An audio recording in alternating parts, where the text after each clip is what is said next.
right, what do I do? That's a pretty long list. I'll start off, I've been in the print industry for over 20 years. My name is Slava Apel. I had a lot of interesting experiences. I started off from the agency side, I moved into software side, I transitioned into marketing side, consultancy side, so there's many different aspects to what I do. I've done a lot of things that I would say I'm personally proud. I have co-written a book with Dr. Joe Webb on the state of cloud, production for the print industry. We're doing a lot of seminars and a lot of training around that area. I have co-written a book with one of the industry giants when it comes to sales training, which is Dave Feldman. We wrote a book called Print Sales and Marketing, and in that book we're educating printers. How do you actually make more money doing what you're doing? Actually, it was a very interesting challenge, especially with Dave Feldman. He is amazing when it comes to face-to-face print sales. Now, I've done print sales face-to-face in the past, long ago, but I'm nowhere as good as Dave Feldman when it comes to training that. However, I'm the best trainer when it comes to teaching you online marketing. Anything from email marketing, social media automation, search engine optimization, pay-per-click marketing, many aspects that Dave Feldman doesn't teach. So we divided the book between offline marketing and online marketing, and that's where the collaboration worked very well. So if somebody wants to train their sales staff, great, Dave Feldman is there and he has the right chapters for it. If somebody wants to escalate their online sales, well, that's where my portion comes in, and I'm teaching them the aspects of online marketing.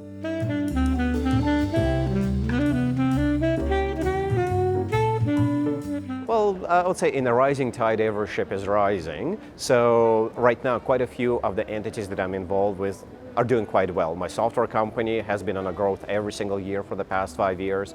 My corporate training for print industry and for many other industries has been doing very well as well. I teach at 2 universities, I teach at a college, I teach for a few nonprofits, I teach at 2 city halls, so that's what I really enjoy actually sharing and teaching. My consulting is doing very well as well.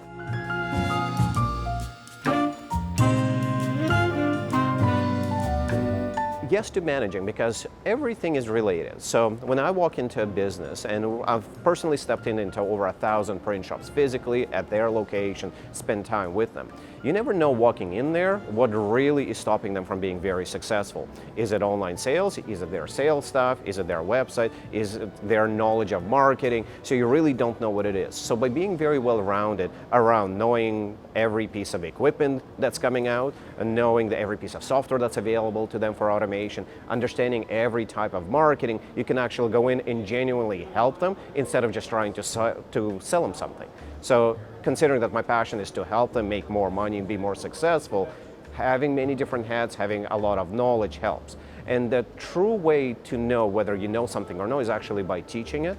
So by teaching that, I know that I can hone in and understand much better what I can do to help them.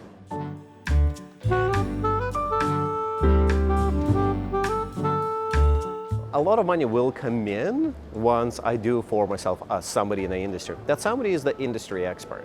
I'm the person that somebody can go to, almost like to a therapist, and say, here's my business problems. Right. So the psychotherapist, not a licensed therapist, yeah, but they can come to me and I can actually help them.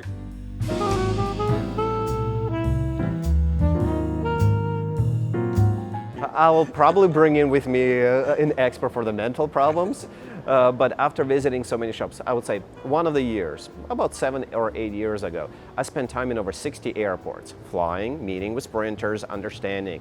Now, being from anywhere from Dubai to Australia, all over US. Globally? I am, yes, from South Africa to UK, pretty much all over US. I had a privilege of so far, well, within a couple of months visiting 20 different states in America. So traveling so much, you do get...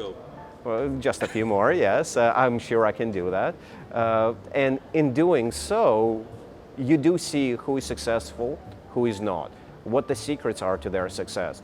I remember flying to one of the locations, taking 2 small planes just to land there, and the company is doing $30 million out of a tiny town, pretty much employing the entire town for that printing location. Now, I know that their success is not about doing door-to-door sales or having salespeople. These are people that are perfect at online marketing. These are people that are perfect at getting their community to work together with them. These are people that are really good about pricing. So understanding what makes that small company at $30 million considered to be small, what takes that little company to become an online giant, and it really came from the owner.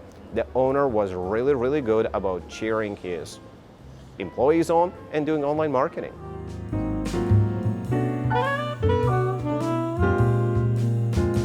From some of the data that I read, over 2,000 print shops go out of business every single year in US. Now, statistics may look bleak, but on the flip side of it, close to 2,000 new print shops open up every single year. So there is a little bit of a plateau.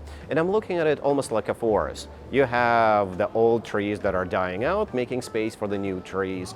And the new growth, that's the one that's actually fueling the innovation. So the new shop that's opening up, they're not buying the old style equipment. They're buying a lot more digital. They're buying a lot more wide format and inkjet. They're the ones that are looking for the innovations.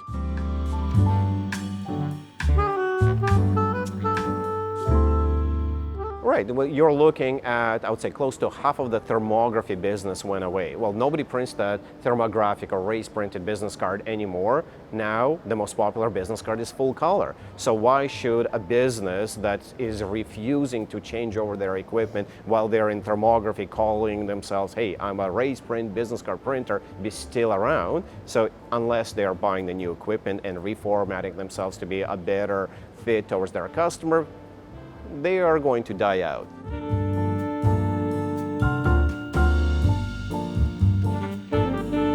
There's no single answer why everybody is going out of business. Stubbornness could be age, they just wanted to retire and their business was not positioned well enough to transition to somebody else. It could be that their online competitor is killing them. Many times I walk into a print shop that is considered to be an analog or face-to-face type of a business. They don't believe into online sales, and yet every one of their customers, whenever they phone them, ask, can I order online? They just refuse to go and become the digital company.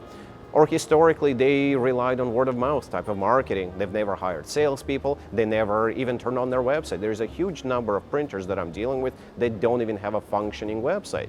So what is killing them? It's actually them. So if the owner decides to hire salespeople, turn on great online marketing, enhance their website, empower their customers for convenience and self-service, there is no reason for that owner not to be making money. There is enough money online for every one of the printers to be successful. I remember maybe 2 years ago, Simpress Vistaprint did a public statement that only 2% of the marketplace is that's their market penetration. Yeah. So that leaves a lot of online marketplace for everybody else.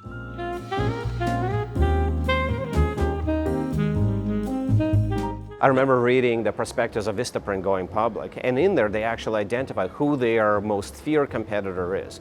They were listing at that point in Kinko's and Staples, OfficeMax as some of the potential large competitors. But when you read between the lines, and it was said right in there that a local print shop with online presence, that's the killer combination. It's all about convenience. So if I wanted to buy brochures or business cards and I wanted them tomorrow, I cannot go to an online shop and waiting for the delivery.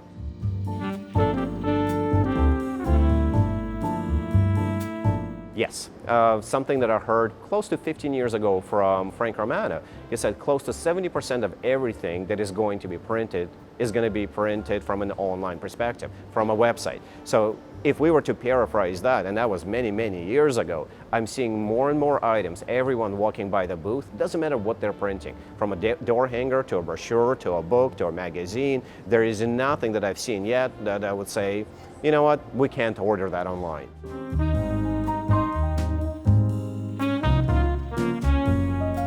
No, so there's so much great capacity that if you don't have digital equipment as of yet, if you don't have inkjet, if you don't have wide format, you can borrow that capacity from your neighbor until you grow your volumes. And my magic formula for myself is, if you can keep that equipment 70% full, that's the right time for you to buy it. If you're buying in anticipation of the volumes, in that case, that's not the right time quite yet. Now, if you marry it with great marketing behind the scenes and you're purchasing that equipment, then it could be that exclusion from the rule to say, well, if you're spending tens of thousands of dollars a month or hundreds of thousands of dollars on marketing, that's the right time for you to buy it in anticipation of the volume. And I've seen companies fail at that as well. There's a great online company that thought they're going to do great with self-inking stamps. They bought all of the equipment. They priced it out based on them being completely full and operating 24/7 trying to produce that self-inking stamps. But by the time the commercials went out, by the time the marketing started, it wasn't the case. So they actually lost money for the first little while.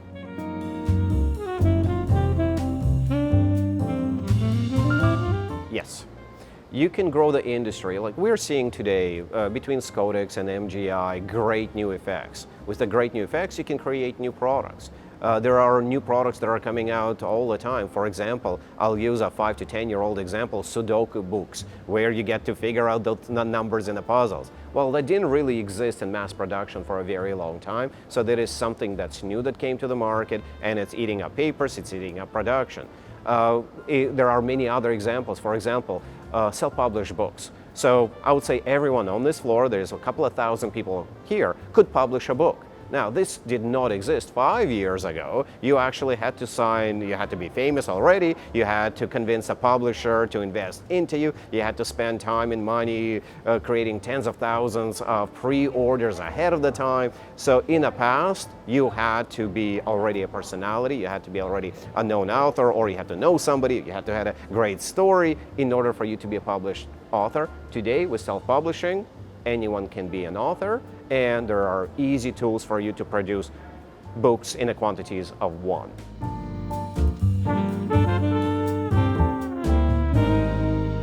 So one of the talks that I'm giving at this trade show is the next version of printing industry, when we're going to be walking into the blockchain-based data management, where there are multiple parties dealing with each other. Even that you had to mention blockchain. Of course, well, blockchain is coming. It's like if I was sitting here in early 70s and say internet is coming, so we are right here right now saying blockchain is coming. That's where it's just going to get easier for you to start dealing with customer data. It's going to be easier for you to provide proofs that things got delivered, that when the order happened, at what stage each point of a production is, or even where was this page sourced out, from what tree, on what continent, and using what practices. You want to make sure there's no child labor, you want to make sure that the tree got replaced by another tree that got grown, and you can start tracking all of that using blockchain.